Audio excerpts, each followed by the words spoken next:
आज हम पढ़ने वाले हैं संधि। ठीक है, हमने कारक वगैरह सब कंप्लीट कर लिया है और अब हम पढ़ने वाले हैं संधि। काफ़ी ज़्यादा इम्पॉर्टेंट होता है, इसलिए मैं यहाँ पर बहुत सारे स्टार्स लगा रही हूँ। ठीक है, ये बहुत ज़्यादा इम्पॉर्टेंट इसलिए होता है क्योंकि डायरेक्टली भी इससे क्वेश्चन आते हैं और श्लोक दे करके भी बीच बीच में से इस कॉन्सेप्ट पे क्वेश्चन आते हैं। ठीक है, तो ज़्यादा टाइम वेस्ट ना करते हुए हम चलते हैं। सबसे पहले देखते हैं कि संधि होता क्या है। देखो, संधि में क्या होता है कि दो वर्ण, ठीक है, अब अगर आपने मेरे पहले के वीडियोस देखे होंगे तो आपको वर्ण और शब्द दोनों में मतलब समझ में आना चाहिए। ठीक है, जैसे कि मैं अगर यहाँ पर लिखूं अपना नाम काजल, ठीक है, तो सबसे पहले ये समझ लो कि इसमें क, ज, ल ये जो हैं ये वर्ण हैं। वर्ण का मतलब होता है लेटर्स।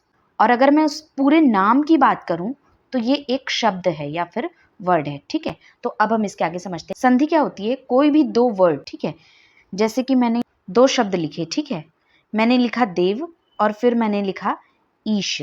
ठीक है, अब ये दो शब्द हो गए। ठीक है, ये एक शब्द हो गया, ये एक शब्द हो गया।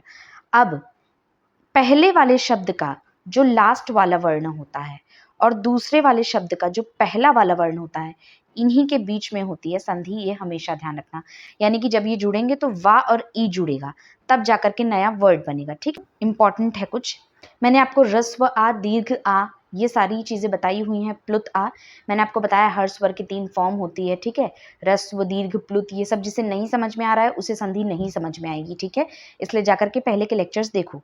तो कुछ चीजें हैं जो आपको याद रखनी है कि अगर हम ह्रस्व आ और हम दीर्घ आ को ऐड करते हैं तो ये फाइनली दीर्घ आ ही आता है। उसके बाद अगर हम दो दीर्घ आ जोड़ते हैं तो भी हमारे पास दीर्घ आ ही आता है। तो ये दोनों चीजें आपको ध्यान रखनी है। ठीक है, और यही सेम चीज जो है ये आपके छोटी ई बड़ी ई के साथ भी जाएगी। ठीक है, छोटी ई बड़ी ई जोड़ेंगे तो बड़ी ई ही आएगा, यानी कि दीर्घ ई ही आएगा। ठीक है, इस तरह से हर वर्ण के ह्रस्व दीर्घ फॉर्म में ये रूल अप्लाई होगा, तो आप इसको याद रखेंगे। अब दूसरी इंपॉर्टेंट बात यह है, जैसा कि मैंने बताया कि संस्कृत में जो वर्ण होते हैं आपके, वो दो टाइप के होते हैं, स्वर और व्यंजन। स्वर जो होते हैं जो इंडिपेंडेंट होते हैं, व्यंजन जो होते हैं जो डिपेंडेंट होते हैं। किन पे डिपेंडेंट होते हैं? स्वर पे डिपेंडेंट होते हैं।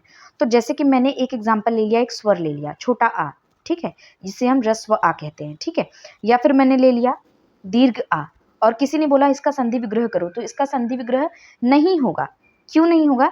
क्योंकि ये अपने आप में एक इंडिपेंडेंट वर्ण है। ठीक है, इसमें हलंत वलंत नहीं लगा है, जो छोटा आ है वो छोटा आ ही रहेगा। लेकिन इसी की जगह अगर मैं एक व्यंजन ले लूं, फॉर एग्जाम्पल अगर मैं यहाँ पर कहूँ द, ठीक है, तो अगर मैं आपको कहूँ कि द का आप संधि विग्रह करके दिखाओ तो आप संधि विग्रह कर सकते हो। क्यों? क्योंकि द कंप्लीट नहीं है, द इज व्यंजन, और आपको पता है व्यंजन किसी ना किसी स्वर के साथ आता है। और आप प्रोनाउंस करके देखो द, तो इसमें कौन सा स्वर आ रहा है? अ आ रहा है, यानी कि द का जब हम संधि विग्रह करेंगे तो वो आएगा द हलंत, ये नीचे जो साइन लगता है इसे हम हलंत कहते हैं, प्लस छोटा आ। ठीक है, अगर ये यहाँ पर दा होता तो आपको पता है कि यहाँ पर आ रहा है द हलंत और दीर्घ आ। ठीक है, इसी जगह अगर मैं कह दूं कि जैसे देवी होता है, तो इसमें अगर हम वी निकाल लें, वी, तो इसका जो संधि विग्रह होगा वो होगा वा, प्लस इसके साथ लगी है बड़ी ई यानी कि दीर्घ ई की मात्रा, तो बड़ी ई या फिर दीर्घ ई, ये होगा इसका संधि विग्रह। ठीक है, तो इतनी इंपॉर्टेंट चीजें जानने के बाद आप संधि शुरू कर सकते हैं फाइनली। ठीक है, तो अब हम आते हैं कि संधि के टाइप्स कितने होते हैं, सबसे पहले वो देखेंगे। ठीक है, अब देखो संधि जो है बेसिकली मतलब ओवरऑल देखें तो संधि जो होती है हमारी वो 3 टाइप की होती है। ठीक है, कितने टाइप की होती है? 3 टाइप की होती है। कौन कौन सी होती है? एक होती है हमारी स्वर संधि, एक होती है हमारी व्यंजन संधि, विसर्ग संधि। ठीक है, विसर्ग सबको पता होगा किसे कहते हैं, ये जो साइन होता है वर्ण के आगे इसे हम कहते हैं विसर्ग। तो तीसरी होती है हमारी विसर्ग संधि। ठीक है, तो सबसे पहले हम देखें, हम एक एक करके तीनों संधियों को देखेंगे। ठीक है, क्योंकि हर एक संधि के भी अपने अलग अलग और टाइप्स हैं, जैसे कि स्वर संधि के आपके 8 टाइप्स हैं, उसी तरह व्यंजन संधि के भी टाइप्स हैं, विसर्ग संधि के भी टाइप्स हैं। तो सबसे पहले हम इस वीडियो में यहाँ से शुरुआत करेंगे स्वर संधि की। संधि के वीडियोस थोड़े बड़े बड़े भी होने वाले हैं और काफ़ी सारे पार्ट्स में होने वाले हैं, क्योंकि ये काफ़ी बड़ा टॉपिक है। ठीक है, आप स्वर संधि का सबसे पहले मतलब समझ लो। जैसा कि नाम से ही पता चल रहा है कि आपके जो भी 2 वर्ड्स होंगे, ठीक है, उसमें आपका जो पहले वर्ड का जो उत्तर पद होगा यानी लास्ट वाला वर्ण, और दूसरे वर्ड का जो पूर्व पद होगा यानी कि पहला वाला वर्ण, ये दोनों आपके क्या होने चाहिए? स्वर होने चाहिए, ठीक है। अब इसके लिए आपको पता होना चाहिए कि स्वर क्या होता है, तभी आप पहचान पाओगे स्वर संधि। तो इसके लिए मैं आपको एक एग्जाम्पल देती हूँ, सिर्फ एग्जाम्पल दे रही हूँ, कैसे हुआ वो बाद में समझना। जैसे कि है देव प्लस ईश, ठीक है। तो आपको पता है कि लास्ट में है वा और इधर है ई, ठीक है। तो हमारे पास ये आ जाएगा व हलंत प्लस आ, ठीक है, और हमारा ये आ जाएगा ई, क्योंकि इसका तो कोई संधि विग्रह है नहीं, ठीक है। तो फाइनली हमें पता है कि हमारा जो संधि होने जा रही है वो हमारे इस ह्रस्व आ और इस दीर्घ ई के बीच में होने जा रही है, ठीक है। तो ये आ भी स्वर है, ये ई भी स्वर है, दे बोथ आर स्वर, ठीक है। तो अब हो गई ना ये स्वर संधि, और आ और ई मिलकर के आपके बनते हैं ए, ठीक है। ये आपका रूल है याद करने का, ये आप अभी यहाँ पर भी याद कर लो, वरना मैं बाद में समराइज करके भी रूल दे दूंगी, ठीक है। आ और ई मिलकर के ए बनते हैं। तो फाइनली जब आप इसे जोड़ोगे तो ये आकर के बनेगा, सेम वैसा ही उतारते जाएंगे, व हलंत और आ और ई मिलकर के, क्योंकि आपके ए बन चुके हैं, तो ये फाइनली क्या हो जाएगा? व हलंत और ए क्या हो जाएगा? वे। तो फाइनली जो आपका शब्द था वो हो जाएगा देवेश, ठीक है। ये समझ में आया कि स्वर संधि किस तरह से स्वर संधि होती है। तो अब इसी तरह से स्वर संधि के आपके 8 टाइप्स हैं। आपके स्वर संधि के कौन कौन से टाइप है वो आप यहाँ पर देख लो। सबसे पहले आती है हमारी दीर्घ संधि, ठीक है। उसके बाद आती है हमारी गुण संधि। अब ध्यान देना, हर संधि के आगे उसका सूत्र लिखा हुआ है। समास में सूत्र इंपॉर्टेंट नहीं होते, लेकिन संधि में सूत्र बहुत इंपॉर्टेंट होते हैं, इनके मार्क्स होते हैं, ठीक है। क्योंकि उसमें लिखा होता है कि संधि सूत्र सहित लिखिए, या नहीं भी बोला होता है तो भी अगर आप सूत्र लिखते हैं आपको मार्क्स अच्छे मिलते हैं। संधि के सूत्र रटना इज वेरी इंपॉर्टेंट, रटना ही रटना है, ठीक है। तो पहली संधि है हमारी जो स्वर संधि में है वो है दीर्घ संधि, जिसका सूत्र है अकह सवर्णे दीर्घ, ठीक है। उसके बाद दूसरी है हमारी गुण संधि, जिसका सूत्र है आद गुणः। उसके बाद आपकी आती है तीसरी, आती है आपकी वृद्धि संधि, जिसका सूत्र है वृद्धि रेचि। उसके बाद है यण संधि, जिसका सूत्र है ईको यणचि। उसके बाद है अयादि संधि, जिसका सूत्र है एचो अयवायावह, एचो अयवायावह। फिर है आपकी पूर्व रूप संधि, जिसका सूत्र है एंग पदांतादति, ठीक है। फिर आपकी पर रूप संधि, जिसका सूत्र है एंगी पर रूपम। और फिर है आपकी प्रकृति भाव संधि, which is not very important, but फिर भी नाम के लिए आप याद रखो, आपको एक इंट्रोडक्शन होना चाहिए उस संधि से। वो है ईद द्विवचनम प्रग्रह्यम, या फिर इसे हम प्रग्रह्य संधि भी कहते हैं, प्रग्रह्य संधि भी हम इसे कहते हैं, ठीक है। तो ये हो गई आपकी 8 टाइप की संधि। अगर क्वेश्चन आता है, जैसे कि मान लो अगर ये आपको क्वेश्चन दिया था कि इनके बीच में आप संधि सॉल्व करके दिखाओ, फाइनल वर्ड क्या बनेगा वो बताओ, साथ में संधि कौन सी लगी है और संधि का सूत्र लो, ठीक है। अब मैं आपको आगे बताऊंगी कि कैसे, लेकिन मैं यहाँ पर आपको शॉर्ट में बता रही हूँ कि यहाँ पर अ और ई के बीच में संधि हुई है, यानी कि ये संधि है गुण संधि, ठीक है। तो वर्ड बना है देवेश और यहाँ पर संधि लगी है गुण संधि, और जैसा कि हमने गुण संधि का सूत्र देखा वो क्या था? आद गुणः। तो आपको क्लियरली ऐसे करके सारी चीजें संधि के बारे में मेंशन करनी है, ठीक है। देखो हमारी जो पहली संधि है वो है दीर्घ संधि। दीर्घ का मतलब होता है बड़ा हो जाना। अब मैंने क्यों कहा कि संधि के सूत्र बहुत इंपॉर्टेंट है, क्योंकि संधि के सूत्र याद कर लिए समझ के अगर, तो तुमको संधि कभी भी भूलेगी नहीं। तो इस संधि का जो सूत्र है वो है अकह सवर्णे दीर्घः। यहाँ अकह का मतलब है अक प्रत्याहार। अक प्रत्याहार में कौन कौन से वर्ण आते हैं, रिवाइज करो। सवर्णे का मतलब होता है सेम वर्ण, यानी कि कोई भी 2 सेम वर्ण जब एक साथ आते हैं तो वहां पर फाइनली मिलकर के संधि होकर के उस वर्ण की दीर्घ यानी कि बड़ी फॉर्म आ जाती है। छोटा आ और छोटा आ मिले तो बड़ा आ हो जाएगा, छोटा आ और बड़ा आ मिले तो भी बड़ा आ हो जाएगा। देखो छोटा आ बड़ा आ बोलना इजी है, बट यहाँ पर ह्रस्व दीर्घ बोलना सीखो, ठीक है, क्योंकि संधि में वो काम आएगा, ठीक है। तो ये दीर्घ फॉर्म हो गई ना, ये बड़ी फॉर्म हो गई ना, तो चाहे ये दोनों मिले चाहे ये दोनों मिले, दीर्घ ही आएगा, ठीक है। ये होती है आपकी दीर्घ संधि, ठीक है। तो कहीं भी आपको अगर सेम वर्ण सामने आ रहे हैं तो उनको मिला करके सीधा आपको क्या करना है, उसका एक बड़ा वर्ण बना देना है और उसको जोड़ देना है। सिंपल है दीर्घ संधि, दिस इज वेरी सिंपल। ठीक है, हम एक एग्जाम्पल के थ्रू समझते हैं। तो जैसे कि हम यहाँ पर लेते हैं, बहुत ही सिंपल एक एग्जाम्पल लेते हैं, हम लेते हैं हिम प्लस आलय। हिम प्लस आलय। पहले तो आपको देखना पड़ेगा कि किसमें क्या क्या है, पहले उसको तोड़ना पड़ेगा, फिर देखना पड़ेगा उसमें वर्ण कौन से आ रहे हैं। तो अगर हम इसे तोड़ें तो यहाँ पर आ जाएगा ही प्लस, अब म व्यंजन है तो अकेले नहीं आएगा, म है, स्वर का कौन से स्वर का उच्चारण आ रहा है, अ का, तो हिम प्लस, और यहाँ पर तो आलय है तो इसको तो आपको कुछ करने की जरूरत ही नहीं है। ठीक है, क्योंकि वो खुद एक स्वर है। तो अब हो गया ना, हिम का लास्ट वर्ण क्या आ गया, छोटा आ गया, दूसरे वाले शब्द का भी बड़ा आ गया, दोनों स्वर हैं, स्वर संधि हो जाएगी आपकी। ठीक है, अब क्योंकि सेम वर्ण एक दूसरे के सामने आ रहे हैं तो तुरंत आपको याद आ गया अकह सवर्णे दीर्घः। ठीक है, यानी कि दोनों ही अक प्रत्याहार के वर्ण हैं। ठीक है, अक प्रत्याहार में कौन कौन से वर्ण आते हैं, अ ई उन रुल रुक, यानी कि अ से लेकर के क तक के वर्ण।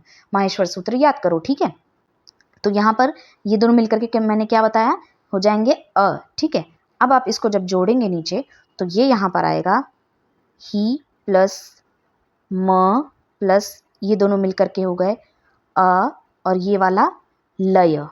ठीक है, तो हमने क्या लिया था, ही प्लस म प्लस आ प्लस लय।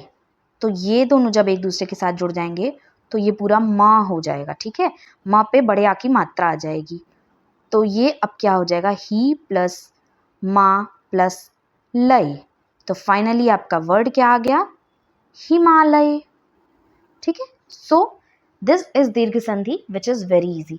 एक और एग्जाम्पल के साथ समझते हैं, then we will move to the next संधि। Okay, Ravi plus Indra. ठीक है, तो यहाँ पर अगर हम इसको अलग करें तो र प्लस व हलंत, और इस पे छोटी की मात्रा लगी है। आपको मात्रा याद करनी आनी चाहिए कि छोटी की मात्रा है कि बड़ी की, छोटी की इधर से लगती है, बड़ी की इधर से लगती है। ठीक है, तो ये हो गया छोटी ई यानी कि ह्रस्व ई, और यहाँ पर ये ई है और द्र। ठीक है, तो सबसे पहले तो अब आपको दिख गया कि फाइनली आपकी जो संधि है वो इसके बीच में है, तो ये भी स्वर ये भी स्वर, तो आपको कंफर्म हो गया कि ये स्वर संधि है।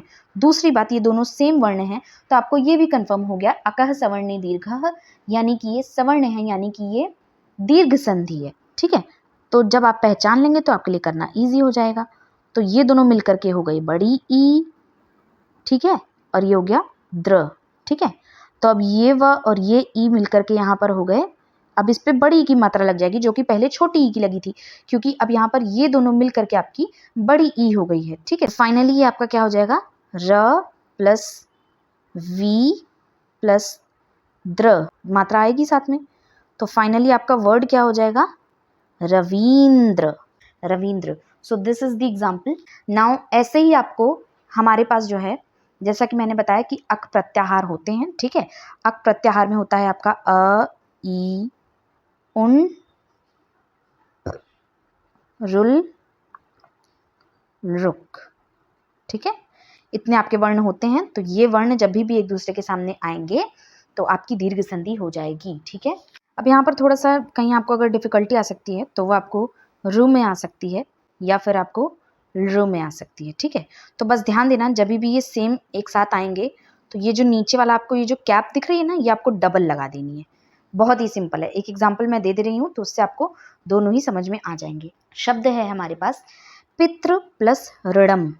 ठीक है, तो यहाँ पर क्या हो जाएगा, आपको कुछ नहीं करना है, आपको इस त्र पर ना 2 बार कैप लगा देनी है फाइनली। ठीक है, बस यही आपको करना है। ठीक है, हमारी जो दूसरी स्वर संधि है वो है हमारी गुण संधि, और इसका जो हमारा सूत्र है वो क्या, आद गुणः। अब इसमें क्या होता है, तो छोटा आ और बड़ा आ के सामने जब आपका ह्रस्व ई या दीर्घ ई, ह्रस्व उ दीर्घ उ, ह्रस्व रु दीर्घ रु और ह्रस्व र दीर्घ र आते हैं, तब जो संधि बनती है आपकी वो होती है आपकी गुण संधि। जैसे कि हमने एग्जाम्पल लिया देव प्लस ऋषि, तो यहाँ पर अगर हम देखें तो मैं इसको अलग करूं तो ये हो जाएगा देव प्लस व प्लस अ, और यहाँ पर है र प्लस शी। ठीक है, तो अब ये अ और र के बीच में संधि होने वाली है। ठीक है, तो आपको समझ में आ गया कि आ के सामने र है, आपने फौरन से लॉजिक याद किया और आपको समझ में आ गया कि ये गुण संधि है। ठीक है, अब आ और र मिल करके बनते क्या हैं वो मैं आपको बता रही हूँ। ठीक है, आ और र मिल करके आपके बनते हैं अर। अर ये मैं आपको अभी नीचे दे दूंगी। तो यहाँ पर जब आप जोड़ेंगे तो ये हो जाएगा दे प्लस व प्लस अर प्लस शी। अब ये दोनों जुड़ेंगे तो यहाँ पर इस व हलंत के साथ अ मिलकर के व पूरा हो जाएगा और साथ में ये र हलंत आ जाएगा प्लस शी प्लस दे। ठीक है, दे व प्लस ये र जो है ये हलंत जो है ये इसके ऊपर आ जाएगा, ये आधा र। तो फाइनली ये जो वर्ड बन जाएगा ये बन जाएगा देवर्षि। मैंने एग्जाम्पल बता दिया है। अब मैं यहाँ पर आपको एक चार्ट बना करके दे रही हूँ याद करने के लिए। ठीक है, जब भी छोटा अ या बड़ा अ के सामने आपका छोटी ई या बड़ी ई आता है तो आपको ऐड करके इसको बनाना है ए से एड़ी। ठीक है, छोटा आ या बड़ा आ के सामने आपका छोटा ऊ या बड़ा ऊ आता है तो आपको इसका कर देना है ओ। ठीक है, सेम छोटा आ या बड़ा आ के सामने अगर आपका र या फिर दीर्घ र आ जाता है तो आपको इसको कर देना है अर, जिसमें से ये रा हमेशा ऊपर वाली मात्रा में जाएगा जो कि इस तरह से करके लगता है। ठीक है, जैसे कि मैंने देवर्षि में श पे ऐसे लगाया ऊपर करके। ठीक है, और उसके बाद अगर सेम वही छोटा बड़ा आ के साथ अगर आपका र या फिर दीर्घ र आ जाता है तो यहाँ पर ये बन जाता है अल्र। ठीक है, आपको ये रटना ही होगा, you have no other option. एक एग्जाम्पल हम और देख लेते हैं गुण संधि का लास्ट में। ठीक है, महा प्लस ईश्वर। ठीक है, तो यहाँ पर ये हो जाएगा म प्लस ह हलंत, इसमें मात्रा लगी है अ की तो हम बड़ा आ अलग कर लेंगे स्वर और ये है ईश्वर। ठीक है, तो अब हमें दिख रहा है कि अ के सामने ई आ गई है, हमें समझ में आ गया अ के सामने ई आती है तो इसका क्या हो जाता है ए हो जाता है और यहाँ पर संधि कौन सी होती है गुण संधि। ठीक है, तो अब हम बहुत ही इजीली इसको ऐड कर सकते हैं। बस ऐसा करके आपको सारी चीज़ें सिंपली ऐड करती जानी है। ठीक है, श्वर। ठीक है, अब हमको यहाँ पर सिंपली जोड़ लेना है ह में। अब अगर ए आ जाएगा तो जैसा कि मैंने कहा कि ये व्यंजन है, हलंत के साथ जब भी कोई दूसरा स्वर आता है, हलंत वाले व्यंजन के साथ कोई स्वर आता है तो वो उस पर उसकी मात्रा की तरह आ जाता है। ठीक है, तो हे आ जाएगा, ये यहाँ पर जुड़ करके ये आ जाएगा म प्लस हे श्वर। ठीक है, बन गया ना महेश्वर।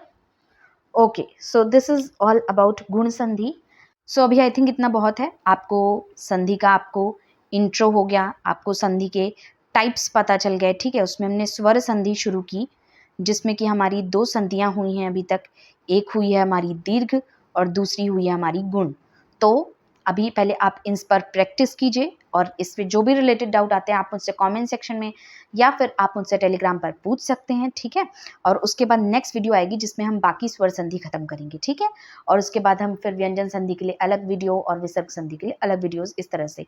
ठीक है, संधि एक बड़ा टॉपिक है लेकिन हाँ अगर आप इसे एक बार समझ गए, अच्छे से प्रैक्टिस कर लिया तो फिर आपको मस्त सब कुछ समझ में आने वाला, बहुत अच्छे आप मार्क्स गेन करने वाले हो। बस याद रखना कि नेक्स्ट वीडियो जब भी आएगा संधि का, उसके पहले आपको ये दीर्घ और गुण संधि तक ही जितना मैंने पढ़ाया है, आप इसके जितने भी पॉसिबल क्वेश्चंस हो सकते हैं सब सॉल्व कर लेना और जो भी डाउट होगा वो मुझसे टेलीग्राम पर पूछ लेना। ठीक है, लाइक करो, शेयर करो वीडियो को, आपके जो फ्रेंड्स हैं उनके साथ शेयर भी करो क्योंकि इस तरह से कॉन्सेप्ट आपको कोई नहीं समझाने वाला।